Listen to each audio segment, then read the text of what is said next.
Assalamu alaikum wa rahmatullahi wa barakatuh. My name is Suzan. I'm a Muslim. I have been a Muslim for 7 years. I grew up in America, in the Middle West. I grew up in Indiana, in northern Indiana near Chicago. My father worked in a factory. My mother worked at home. She took care of us. And I was the oldest of 6 children. My childhood was difficult, but helpful for becoming Muslim. My mother was at different times in our lives an alcoholic, a drug addict, and she was very unhappy. And we suffered from it, but we also learned from it, especially me. I learned from my mother that when you have a lot to give and you're very intelligent and you are very artistic and you grow up, you get married, it's difficult to suppress the things that you have as gifts and the things that you want to do when you are put into a position where you're not really encouraged or allowed to do anything with your gifts and your talents. So I learned from my mother about this unhappiness. I learned how not to be a mother from her. She did the best she could, but she was someone who helped us to not want to have children. In fact, of all my brothers and sisters, me and my youngest sister, Anne, we are the only two who had children. The other people in our family did not have children. Some of them married, some of them didn't, but only 2 of us out of 6 became mothers or fathers. It's a very clear statement as to what happens when you have parents who are unhappy as parents and maybe were unhappy as children, which is what the case is with my father. My father was an amazing man. He was the oldest son of 12 children. He had one older sister, but he was the oldest son.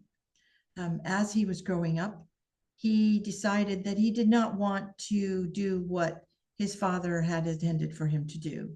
His father owned a business, and he wanted his oldest son to be in his business. But my father did not want to do that. He wanted to be his own man. And he stood up for himself, and he regretted it because his father and his mother, even though he did spend a lot of time with them and was with them until both of them died. I remember being with him and going with him to visit them. He spent a lot of time with them, but he was never loved and respected and regarded by them again once he turned away and decided to go his own way in his life instead of what his father wanted him to do. But my father was a strong man, and he stood up for himself, and he taught me to stand up for myself. I started standing up for myself against my father. In that case, I got in a lot of trouble, what most children do when they stand up to their fathers and mothers. And I was in trouble a lot. I was also in trouble in school a lot because I stood up for myself, because I didn't like it when other people were being treated badly, and I would stand up for them. I would speak out for them. I would ask questions that were difficult for the teachers to answer and sometimes impossible. I went to religious school for 8 years. I went to Catholic school. I was very, very grateful I went to Catholic school. The discipline was very strong, and I learned very, very early that if I wanted to get things done, I needed to pay attention to what I was supposed to be doing and not pay attention to the distractions around me. And this, for 8 years, I was in Catholic school. In fact, I credit my time in Catholic school as a big, big part of me becoming Muslim, and also a very large part of me understanding the truth and validity and importance and clarity of Islam.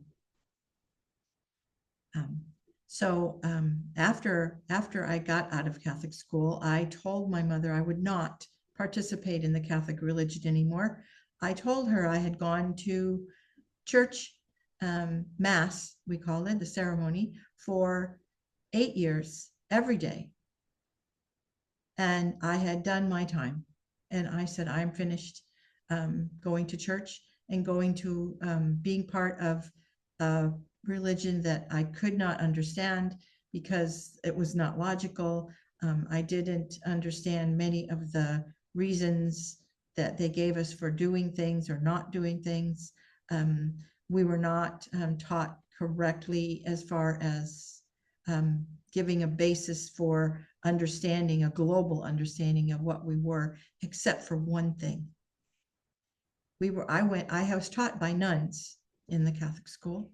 And one thing that was instilled into me, drilled into me, was that I was on this earth to be of service to other people, to help other people. And that if I didn't spend my time helping other people, I was not honoring God. And I remembered this, and this is something that I carried with me. Again, I carried with me into my belief and my principles and my very, very large admiration, respect, and for Islam. So this is another part of me. Now, I'm not sure exactly what people do when they talk about their journeys to Islam. So I'm doing the best I can with this video. I don't know if it will be useful. Maybe it will, maybe it won't. I also grew up in, as you can imagine, my father was also an alcoholic. I grew up in an abusive family. All of us were abused as children. And so when I was 17 years old, I graduated from high school when I was 17 years old. When I was 17 years old, I decided to leave my home. And I left and I joined the military because I felt like the military would give me clothing. They would give me food. They would give me a place to live, and they would also pay me for doing my work. This was my logic for joining the military. I needed to get away from my home. I could not afford to go to college or university. And so I decided to join the military. So I had to wait till I was 18. When I turned 18, after I graduated, I joined the military, and I was assigned to become a translator, a Russian translator. This was a very interesting thing for me because I loved languages, and I had always had an easy time learning languages. I had learned 3 languages by the time I graduated from high school: Latin and English, of course, and French. And my French teacher in high school was Ukrainian, and he spoke Russian to us. And so I thought it was very interesting that I was offered the opportunity to learn Russian and also to become a translator in Russian. So I took it. I studied for almost a year in Monterey, in California. I learned Russian. And then after I finished my training, I was offered the opportunity to go to Turkey and to Turkey, now Turkey. And I thought that was wonderful. I was still 18 years old, and my mother thought that I was going to die, but she was still in Indiana, of course. I went to see them before I left to go abroad. And I remember her looking at me and crying because she thought that I was doomed to failure and I was going to die just because I was leaving the country. And I told her that I was fine, that I loved her and I was fine and I would be fine. And I went to Turkey by the time I got to Turkey, I was 19. I was 19 years old. Okay. And I worked at a military base in Turkey as a Russian translator. Um, I also met a man there that I decided to marry. And he was also a Russian translator. And so we got married in Turkey. We lived in a village in Turkey. There was not enough places on the base for us to live. So we had to live in the village that was close to our base. We lived in the village in Turkey. I didn't learn much Turkish at that time. There were not that many women that were circulating in the village itself. Most of the work, outside work, the purchase of goods, food, anything like that, the selling of goods, everything was done by men. So I did not spend a lot of time outside of my house in Turkey, but I did go to work, of course. We went to work on buses to the military base. But I didn't spend a lot of time in the village itself, but I did start hearing prayer calls. And the mosque itself was very, very close to our house because it's a village. Villages are very small. So I got used to hearing the prayer calls, and it became part of my life to hear the prayer calls every day. We were there for 2 years. Then we went back to the United States, and we finished our time in the military then. After that, because at that time going in the military meant that you had the opportunity to go to the university because you had served your country for 4 years. So after that, I went to university. My husband had already gone to university. He already had a degree when I married him. He was 5 years older than me. After I got back, I started the university. I started to go to the university, and because, as I told you, I loved learning languages. I started studying many, many languages. And so I studied 5 more languages in university. And I also had children along the way. I had a daughter, and then I had a son, and then I had another son. So I had 3 children altogether by the time I finished my bachelor's degree. I was going to go on, but my youngest son was very, very sick. He had been born with multiple disabilities. And so I stopped my education completely, and I stayed at home to be with him.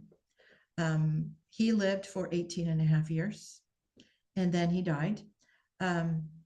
My other children, of course, were older than him, and they grew up and they did their lives. My daughter went to university. My son started working as a computer engineer very young. He's still a computer engineer. And so my other children grew up, but my youngest son had died. After he died, I went back to the university and I studied, but I didn't study the languages I had studied before. In fact, I was also studying philosophy. But because I had spent 18 years taking care of him and learning all about how children move, how children learn to move, how children learn to walk, how children learn to talk, because he did none of these things. So I spent all these years working with him and helping him to learn how to do these things to a certain extent. So I worked very hard with him, but I felt like I wanted to take advantage of all these things I had learned for the last 18 years. So I started studying child development, and I went into the field of education, but I went into the field of language acquisition, of how children learned language. And so that was my field as a master's student. I studied educational linguistics and educational psychology, child development. And then as a Ph.D. student, to get my Ph.D., I studied linguistics. Over the span of those years, I studied a lot of languages. By that time, I think I had studied around 9 or 10 languages. I studied more after I finished, but in any case. So my children were older. I was not working still, although I was working at the university. I did work as a I worked as an assistant for professors. I worked as a graduate assistant. I worked as a research assistant. I worked as a program coordinator for a multilingual program that taught intercultural and transcultural mathematics. And then I also taught at the university, and I taught reading. I taught reading practices, like how to teach reading. I taught how to write, academic writing and technical writing. I taught linguistics itself, the field of linguistics, and I also taught psychology and anthropology courses. As I was doing this, and in my life, I was working, and one day I received an email in my, just an email, a random email in my list that said, we're looking for tutors to teach English. Well, it wasn't something I did. I didn't teach English. I was a linguistics professor, so I didn't teach English. But I did. But I did study English. I studied English as a language and English as a comparative language for all of the other languages I had studied, and I knew a lot about English. So I volunteered with them to teach English. The students I was given were all adults. They were Syrian. This is something that I didn't know, and I don't know if all of you know this. Maybe you do, maybe you don't. But in general, in the past, this is, we're talking about the past for me because I'm older, okay? In America, we didn't know much about the Middle East at all, at all. We knew the names of countries. We knew the names of their capitals from geography class, from and from international history classes. But we did not know much about the Middle East, the culture at all. It's not something that's taught very much in America. It may be taught more now. It was not taught much when I was growing up. We learned a lot about Europe in the schools. We learned a lot about our own continent, North America, South America. But we did not learn that much about the Middle East or Asia in general. So I did not know much about Syria at all. I had to read about Syria. And so as I was teaching Syrians, because I was teaching Syrians, I thought I would learn about it. They also taught us, because this organization only taught Syrians. They also helped us with an introductory course about, a general course about Syria. Which was very small. It was about 20 minutes long. It wasn't really a lot of information, but I did do more reading. Okay. But I was fascinated with my students. I loved them immediately. I had two men. Let's see, three men, four men and one woman. I taught them conversation.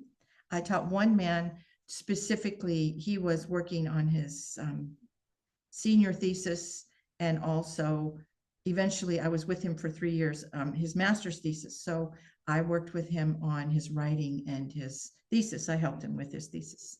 But the other ones I worked, we were all conversation students. We did English conversation. I also did they had a regular program that I had to do with them of teaching how to read, how to make sentences, just general kind of very, very low level grammar, things like that. So I taught them. But over the years that I was with them, just for a few years, I had, I think, seven or eight students altogether.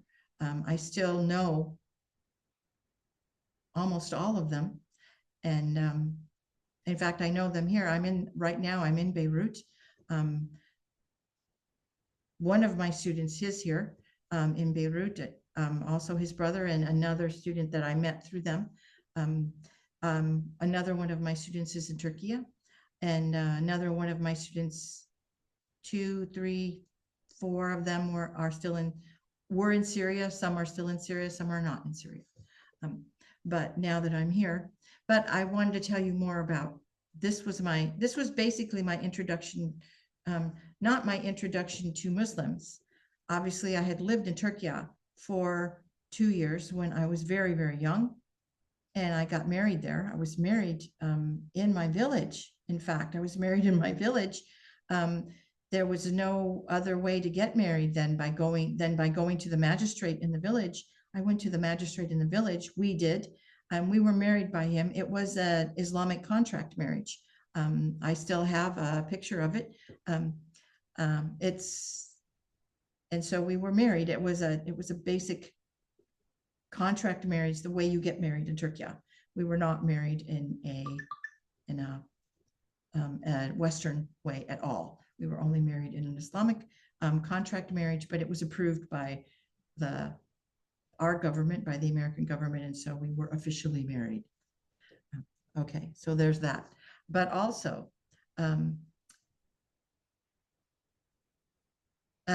as I was doing this work, my husband got very, very sick. He was very, very sick, and then he died. He had died the year before I started teaching the Syrians. He had died earlier that year. And so I was a widow, and I had my two older children still. My youngest son had died, but I had my two older children, and they were working.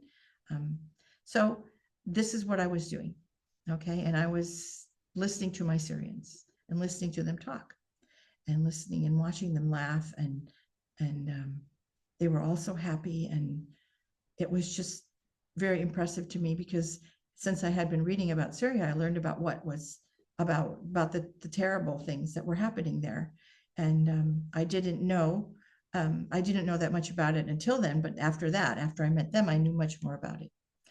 So they were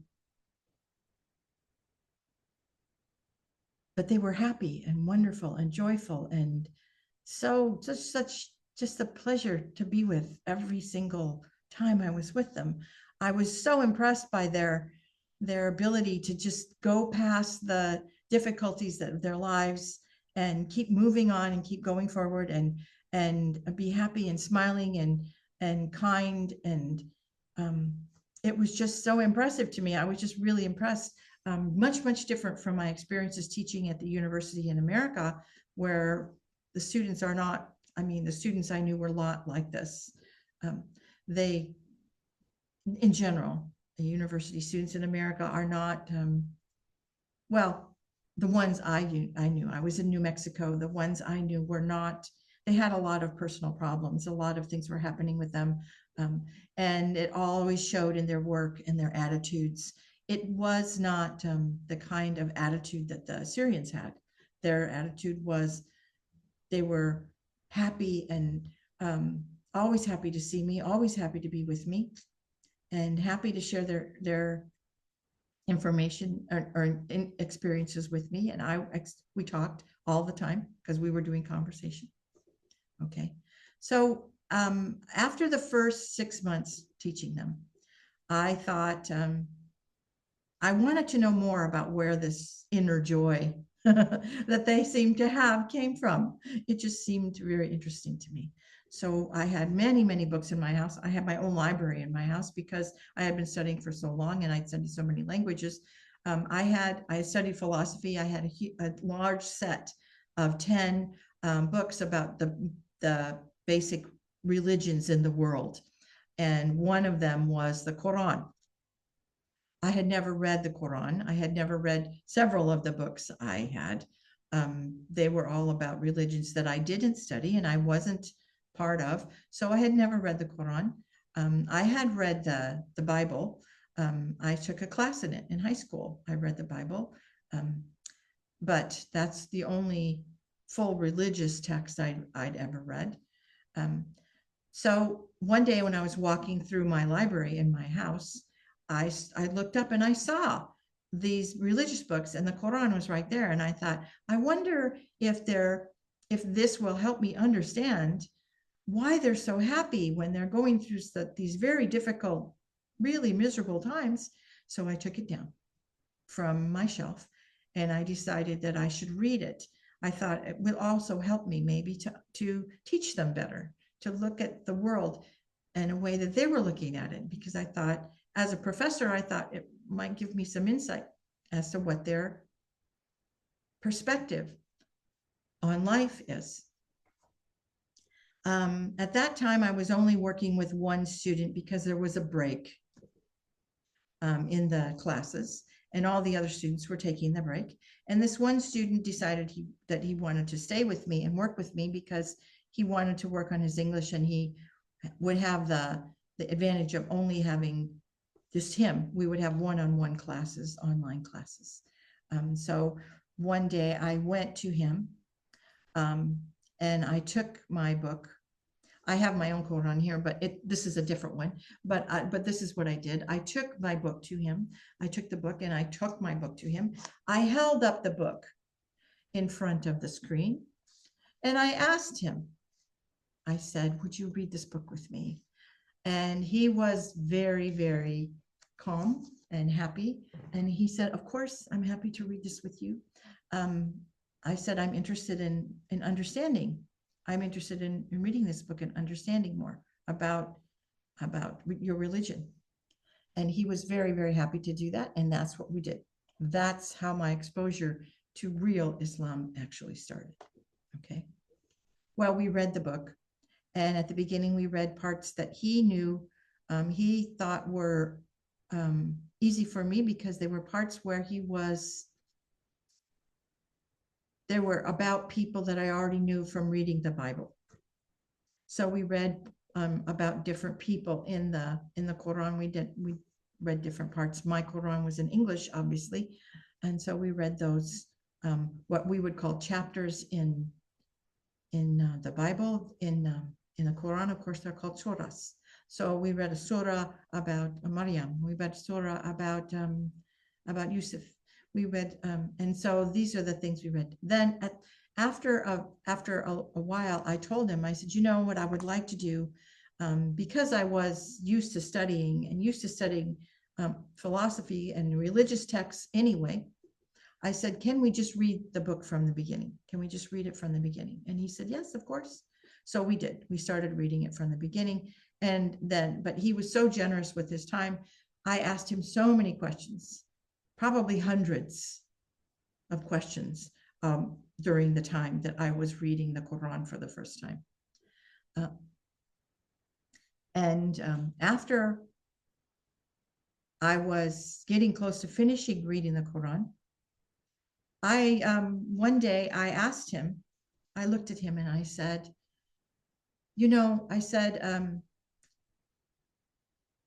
I would like to pray. I would like to start praying. And he said, that's fine. He said, if you would like to pray, this is fine. I was not a Muslim, but he said, this is fine. You can pray. He said, you don't need to pray. As it says in the Quran, you don't need to pray 5 times a day. But I looked at him and I said, but it says in the Quran, we should pray 5 times a day. And he said, okay, you can pray 5 times a day. He sent me videos that showed me how to pray, what to say, how to do the actual movements for prayer. And I started to pray. Okay. After I started to pray,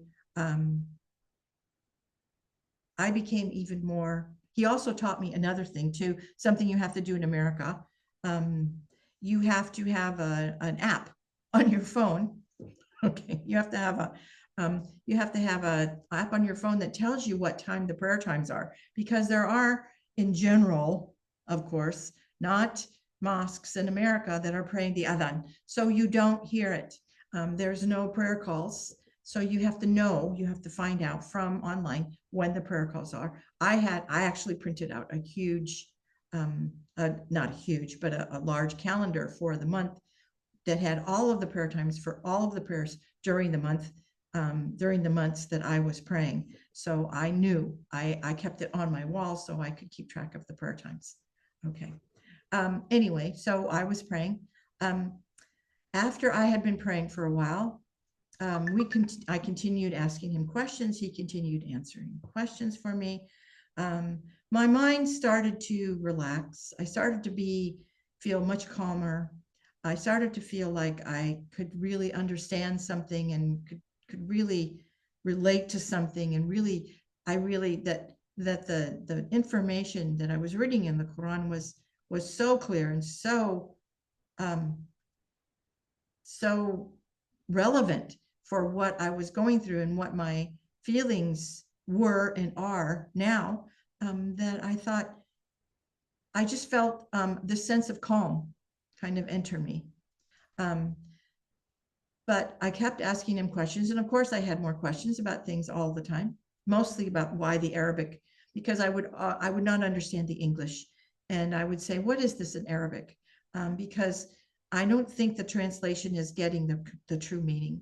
And so we would go over that, and then would ask him to explain certain things about certain people and things like that.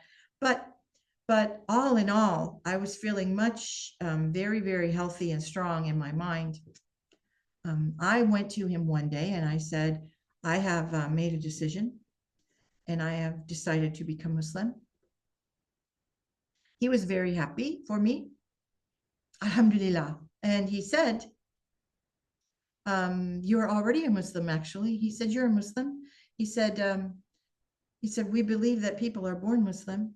And then if Allah subhanahu wa ta'ala, if he comes to them, the people who are not born Muslim and grow up as Muslims, he comes to them in their lives and lets them know, reveals Islam to them, helps them to understand it, helps them to relate to it, helps them to come face to face with it, as I had. He said, then you realize you're Muslim. He said, but everyone is born Muslim. But he said, you're already Muslim. But he said, I will tell you what to do. He helped me to find an Islamic center where I made arrangements to go and do what we call shahada. So I could formally accept Islam. And so that's what I did. And that's when I became Muslim. And this is the story of me coming to Islam.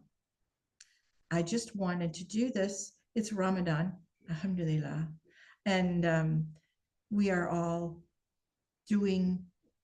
trying to do our best for Ramadan. It's something that I love. I love Ramadan every year. It's almost halfway through Ramadan this year. And I wanted to make the story because I wanted to tell people about my journey to Islam. I have been Muslim for more than 7 years. Alhamdulillah, I'm very happy as a Muslim. I'm very, very much involved with still studying the Quran, still studying Islam. I still do not speak Arabic. I am learning Arabic. I am learning the Arabic of the Quran, called Fusha. I'm learning the Arabic of the Quran, and I am reading for the first time, word by word, the Quran in Arabic this year. But I'm also reading still in English, my Quran in English.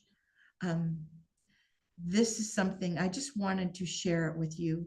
I wanted to share the ideas, the things that have happened to my life, the people who have entered my life, the brothers and sisters I have now that I did not have before, the sadness that I feel because I have lost friends that I had before who left, who decided to disengage from me because I became Muslim. Inshallah, someday they will understand and they will come back. I will always be here as long as I'm here. And I still have students. I still have students I work with English, but primarily I focus on studying Islam. It's something that has brought a balance, a sense of proportion, and a deep, almost unimaginable meaning to my life that I did not have before. And something that I knew from almost the first few weeks of reading the Quran. I knew that it was something that was for me, for Suzan. Um, and I encourage all of you, if you are Muslim, if you are born Muslim especially, um, try to look at Islam with new eyes, as I did. It's truly something that is unmatchable. And you will not find anything like it in the world, in this world or the next. You won't. If it's so, please have respect for your religion. For if you're not Muslim, I'm happy to meet you. I'm happy to be with you. But think about Islam. Think about the real Islam. Think about the Quran. Don't listen to stories about what people think Muslims are or what people think Islam is. Go to the source. This is the most important thing you can do. Go to the source and go to a source like the source that I use, this one that's very, very close to the Arabic, but has a lot of information in it that also will help you to understand the meanings of the words, the meanings of the concepts, and the historical importance of different people and what was happening during the time that the Quran was actually revealed. This is a very, very important thing because it's very, very hard to understand if you don't have the entire environment that Islam came into being in. And this is very, very important to have. Also to have people around you that you can ask questions of. This is one of the most important things. It's been one of the most important things for me. Having people that I can always go to, people who are supportive. But for now, I'm going to say goodbye. But thank you for listening to me. Thank you for this opportunity. And thank you for being in this world with all of us who are Muslim. Please look at us and consider us and look at us with interest and